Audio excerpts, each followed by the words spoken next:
రాధా మనోహర్ దాస్ తో ఫోన్ లో ఎప్పుడన్నా మాట్లాడారు? మాట్లాడాను బ్రదర్, ఒకసారి ఫోన్ చేశాను.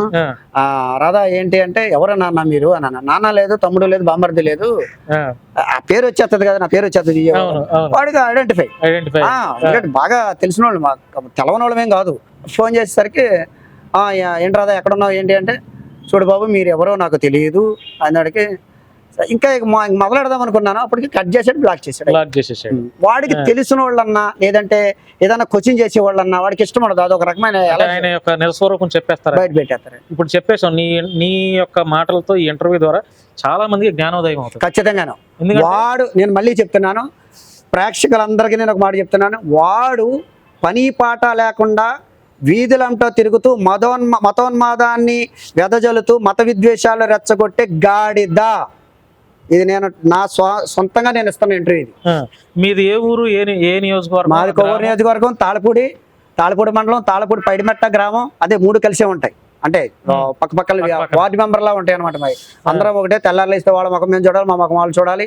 వాళ్ళ షాప్కి వెళ్తూ ఉంటాం, ఏమైనా కావాల్సి కొనుక్కుంటూ ఉంటాను. వాళ్ళ తమ్ముడు కూడా నాకు చాలా మంచి ఫ్రెండ్, వాళ్ళ చెల్లి అయితే నా క్లాస్మేట్, చాలా మంచి వాళ్ళు, చాలా బాగా పలకరించుకుంటాం, చాలా బాగా మాట్లాడుకుంటూ ఉంటాం. ఎందుకని రాధా మనోహర్ దాస్ అన్న ఇంటర్వ్యూస్ లో నా తల్లి పేరు ఇది, ఎవరైనా సరే ఇప్పుడు నేనున్నా నా తల్లి పేరు ఇది, నా తండ్రి పేరు ఇది, నేను ఒక ఇండియన్ అని గర్వంగా చెప్పుకుంటాం.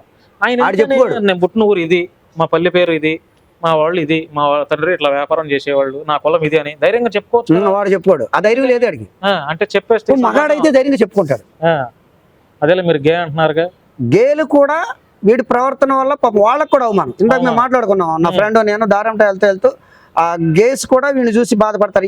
ఈడు మన కమ్యూనిటీలోకి ఎలా చెందుతాడు ఈడు అని. అలాంటి వాడు ఆయన చీరలు కట్టుకునేవాడు మగోడు అని ఎలాగంటున్నారు మీరు? అంతే కదా, మాట్లాడుకున్నాం. అదేం లేదండి, వాడు మగాడైతే వాడు పెళ్లి చేసుకునేవాడు, సంథింగ్ ఏదైనా జరిగేది. పోనీ పెళ్లి చేసుకోకపోయినా మగాళ్ళలో ఉండేవాడుగా, బట్టలు వేసుకునేవాడు, చీరలు కట్టుకుని ఎందుకు తిరుగుతాడు? వీళ్ళగా చీరలు కట్టుకునే బ్యాచ్ ఇంకా ఉన్నారు. తర్వాత మాట్లాడుతాం వాళ్ళ గురించి.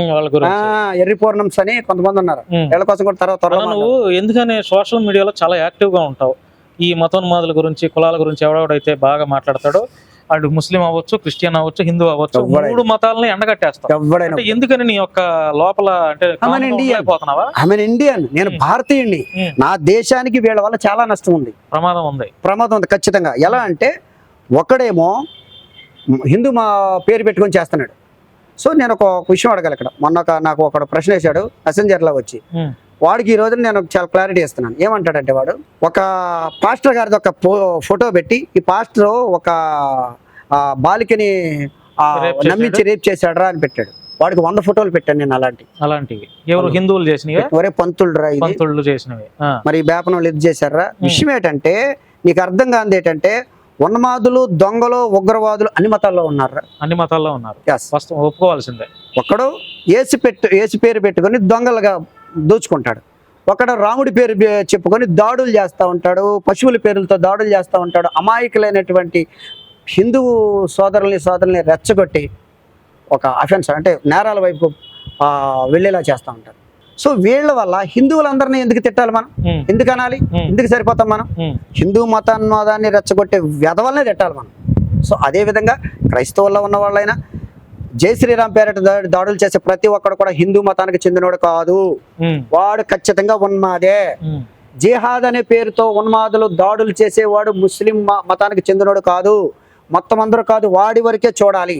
ఇప్పుడు ఒక ఇంట్లో ఎవడన్నా దొంగతనం చెప్తే వాడిని అరెస్ట్ చేస్తారు, కానీ ఫ్యామిలీ అంతా అరెస్ట్ చేయరు కదా. అలాంటప్పుడు ఒక క్రైస్తవుల యాదవ్ అంటే ఆడనే యాదవ్ అనాలి, క్రైస్తవ మొత్తం అంతా యాదవ్. తప్పు చేస్తే ఇప్పుడు ఈడున్నాడు కరుణాకర్ గారు, ఈ రాధా మనోహర్ గారు, వీళ్ళు ఉన్నారు, వీళ్ళు ఎదవలేడు కాబట్టి వెదవలు అంటున్నాం. వీళ్ళకి హిందుత్వానికి ఎలాంటి సంబంధం లేదు, పేరు పెట్టుకున్నారు అంతే.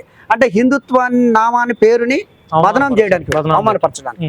సో అదే విధంగా కొంతమంది ముస్లింలు ఉంటారు, వాళ్ళు రీసెంట్ గా కూడా కొన్ని వీడియోలు చూస్తూ ఉంటాం. ప్రవీణ్ పగడాల చనిపోయినప్పుడు ఆయన పేరు ఆయన దానికంటే ముందు చేసిన వీడియో చాలా చిరాగ్గా ఉంటది. సో ఇప్పుడు ఆ వీడియో చూసి మొత్తం ముస్లిం సమాజాన్ని మొత్తటిని మనం ఎందుకు మనం ఇది అవమానపరచాలి? అతని వరకే కదా తీసుకోవాలి, ఆయనే చంపాడని అంటున్నారు. ఏదైనా అనుకోవచ్చు, అది ఇన్వెస్టిగేషన్ మొత్తం అంతా అయిపోద్ది, అది మన పని కాదు, అది చట్టం పని. సో నేను అదే అంటాను అనమాట. కాబట్టి ఉన్మాదులు అనేవాళ్ళు, ఉగ్రవాదులు అనేవాళ్ళు, వాళ్ళకి మతానికి ఎలాంటి సంబంధం లేదు, వాళ్ళ పేరు పెట్టుకొని చేస్తూ ఉంటారు. సో దానికి ఉదాహరణ ఈ రాధాగాడు లాంటి వాడు, కరుణాకర్ గారు, ఈ లలిత్ కుమార్ చౌదరి, వరప్రసాద్ ఇక దాడులు చేయడం నేను చూడలే, కేవలం స్టేట్మెంట్లు ఇస్తా ఉంటాడు. వరప్రసాద్ అంటే అమర ప్రసాద్ అన్న, మేము వరాహం అంటాం. అంటే వరాహం అంటే వాళ్ళ ఇష్టదైవం పంది. సో అది తప్పు, నేనేం తప్పే మాట్లాడలేదు, వాళ్ళు ఇష్టదైవం అనమాట. సో వాడు ఎలాంటి దాడులు చేయడం నేను చూడలేదు ఇంతవరకు. కానీ స్టేట్మెంట్లు మాత్రం అది ఉగ్రవాదులకు చెందిన స్టేట్మెంట్లు ఇస్తూ ఉంటాడు. రీసెంట్గా కూడా చదివాను నేను అంబేద్కర్ని క్వశ్చన్ చేస్తా ఉంటాడు. ఒరే సన్నాసి, నిన్ను ఎక్కడో ఊరవతల ఉన్నవాడిని తీసుకొచ్చి ఊరి మధ్యలో నిలబెట్టాడు బాబాసాహెబ్ అంబేద్కర్, ఆయన ప్రశ్నించడానికి నువ్వెవడవరా సన్నాసి. సో ఇది బ్రదర్ అన్న. ఫైనల్గా అంటే చాలా చక్కగా చెప్పారు, అన్ని విషయాల గురించి మాట్లాడారు, అందరినీ ఎండగడుతున్నారు. 3 మతాలకి, క్రైస్టియన్స్, ముస్లిమ్స్, హిందువులు, వీరి దేవుళ్ళను పూజించే ఈ 3 మతాలకు చెందినటువంటి ప్రజలకి మీరు ఒక కామన్ మ్యాన్ గా ఏం చెప్తారు? చెప్పండి. ప్రతి ఒక్క అంటే మతానికి చెందిన వాళ్ళ గురించి అని నేను అన్న, కానీ మీరు మీ ఇష్టదైవాలను పూజించే ప్రతి ఒక్కరికి నేను చెప్పేది ఒకటే, దయచేసి ఈ మత ఉన్మాదులు చెప్పే ఆ వ్యాఖ్యలకి, ఆ మాటలకి, ఆ మోసపూరితమైనటువంటి మాటలకి లొంగిపోవద్దు. అది క్రైస్తవులైనా, ముస్లింలైనా, హిందువులైనా. ఎందుకంటే వీళ్ళు ఆ యొక్క దాడులు మీతో చేయించే దాడులు కాళ్ళు రారు, మీ పిల్లలు బలైపోతూ ఉంటారు. దయచేసి అర్థం చేసుకోండి. ఎట్టి పరిస్థితుల్లో కూడా ఇతరులపై దాడులు చేయడానికి వెళ్ళొద్దు. వాళ్ళ పిల్లలు విదేశాల్లో చక్కగా చదువుకుంటున్నారు, మంచి మంచి ఆస్తులు సంపాదించుకొని చాలా హ్యాపీగా ఉన్నారు. మీ పిల్లలే బలైపోతున్నారు. రేపు అన్న రోజున జైళ్ళకి వెళ్ళేది మీ పిల్లలే. దయచేసి ఉన్మాదంలో మాటలు వినొద్దు. ఇదే నేను చెప్తాను బ్రదర్. చాలా థ్యాంక్ యూ అన్న, మీ విలువైన సమయాన్ని మాకు కేటాయించారు. చాలా దూరం నుంచి మీరు చేసే లారీ డ్రైవింగ్ లో కూడా చాలా జాగ్రత్తగా మీకు ఏదైనా నిద్ర వచ్చిన డ్రైవింగ్ చేసేటప్పుడు మళ్ళీ వాటర్ కొట్టుకొని ఆ ఫేస్ క్లీన్ చేసుకొని, ఎందుకంటే మీకు ఒక ఫ్యామిలీ ఉంది. మీరు లారీ డ్రైవింగ్ అంటే రాష్ట్రాలు దాటి వెళ్తారు. చాలా అంటే మీకు బాధ్యత ఉందనే వెనక నేను కూడా గుర్తు చేస్తున్నాను. తప్పకుండా ఏదైనా డ్రింక్ అలవాటు ఉన్నా దయచేసి మానేసేయండి. నాకేం లేదు అంటే ఈ మీడియా సమక్షంగా లారీ డ్రైవర్లు కూడా దయచేసి తాగుళ్ళ గట్ట అలవాట్లు ఉంటే మానేసుకోండి. మీ ఫ్యామిలీలు మీకోసం వెయిట్ చేస్తూ ఉంటాయి.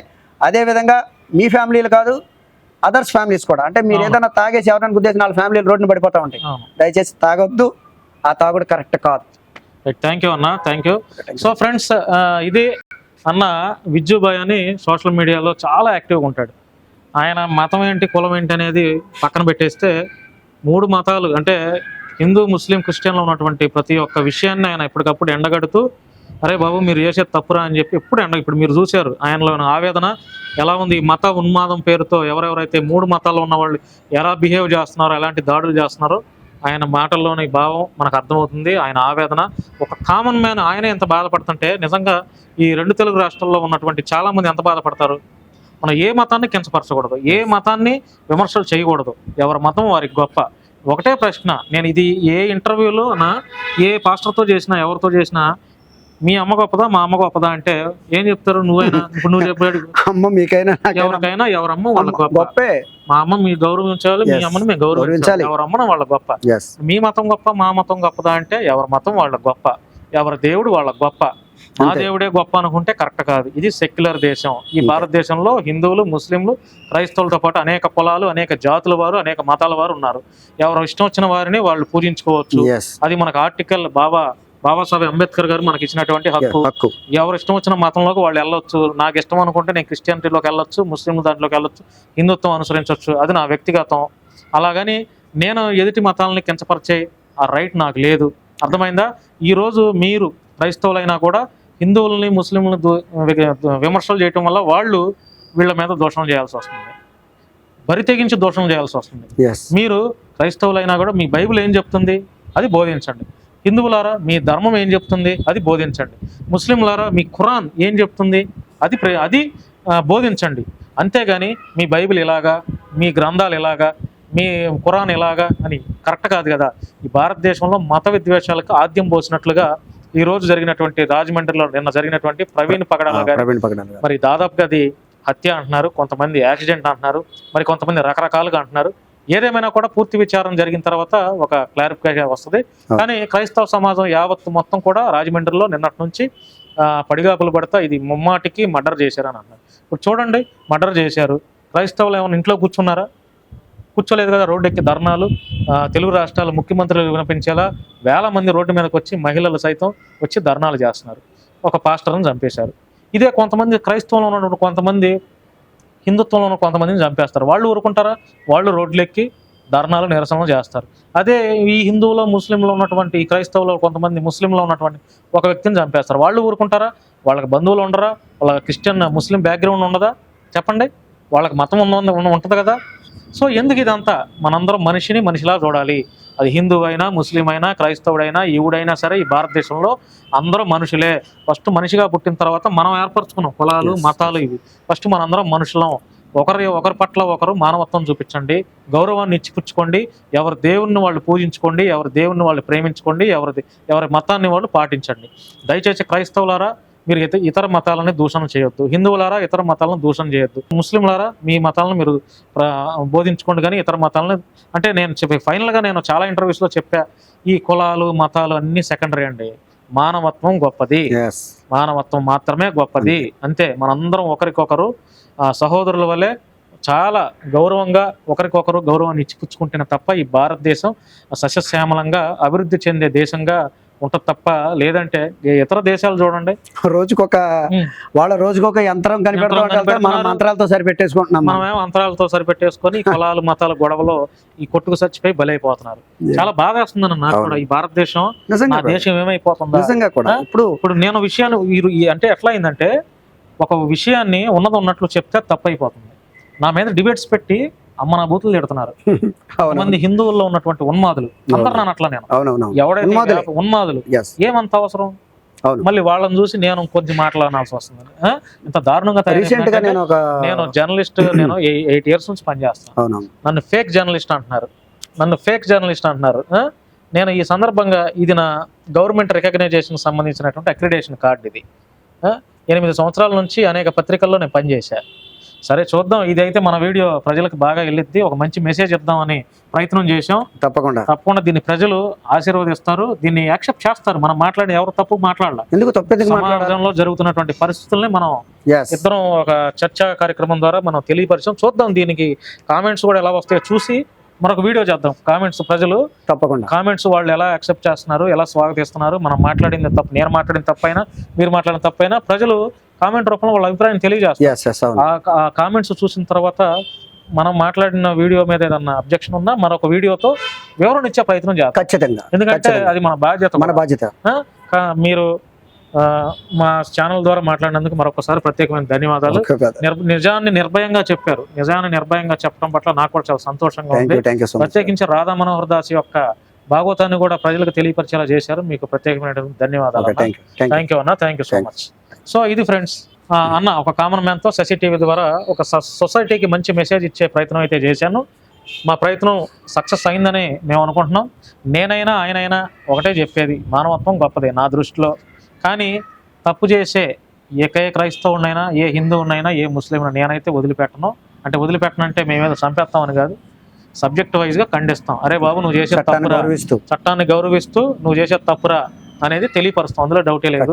నేను కూడా భయపడే వ్యక్తిని కాదు, భయపడిన సందర్భాలు ఎక్కడ లేవులే, కానీ వాళ్ళకి చాలా మందికి ఉన్మాదులు కొంతమందికి తెలియట్లా. సరే చూద్దాం అన్న. థ్యాంక్ యూ అన్న, థ్యాంక్ యూ. తప్పకుండా ఈ సందర్భంగా ప్రవీణ్ పగడాల గారికి, ఆయన అకాల మరణానికి ఖచ్చితంగా శశి టీవీ తరపున మేము ప్రగాఢ సంతాపం తెలియజేస్తాం. సో క్రైస్తవులారా, మీరు కూడా శాంతంగా ఉండండి. ఏదైనా చట్టం తన పని తాను చేస్తుంది. ఈ రాష్ట్ర ముఖ్యమంత్రి గారు కూడా ప్రవీణ్ పగడాల గారి మృతిపై దిగ్భ్రాంతి వ్యక్తం చేశారు. నారా లోకేష్ గారు కూడా స్పందించారు. కొంతమంది నాయకులు కూడా దిగ్భ్రాంతి, ఆయన విచారం కూడా వ్యక్తం చేస్తున్నారు. చూద్దాం ఆ పోస్ట్ మార్టం రిపోర్ట్లో ఏం వెళ్తుందో దాన్ని బట్టి. శాంతంగా ఉండండి, ప్రేమ సమాధానంతో ఉండండి. దయచేసి కోపాలకి పోవద్దు, సస్యశ్యామలంగా ఉండండి, ఇతర మతాలను కూడా ప్రేమించండి. ఓకే, ఏదైనా తప్పు జరిగితే అది చట్టం తన పని తాను చేస్తుంది, చట్టానికి ఎవడో అతీతులు కాదని తెలియజేస్తూ మీరందరూ శాంతంగా ఉండండి. ఒకరికొకరు ప్రేమ గౌరవాన్ని ఇచ్చిపుచ్చుకుంటారని ఒక శశి టీవీ ద్వారా చిన్న మెసేజ్ ఇచ్చే ఈ సమాజానికి ప్రయత్నం చేస్తున్నాం. ధన్యవాదాలు. చూస్తూనే ఉండండి. నేను భాను మేకలో శశి టీవీ.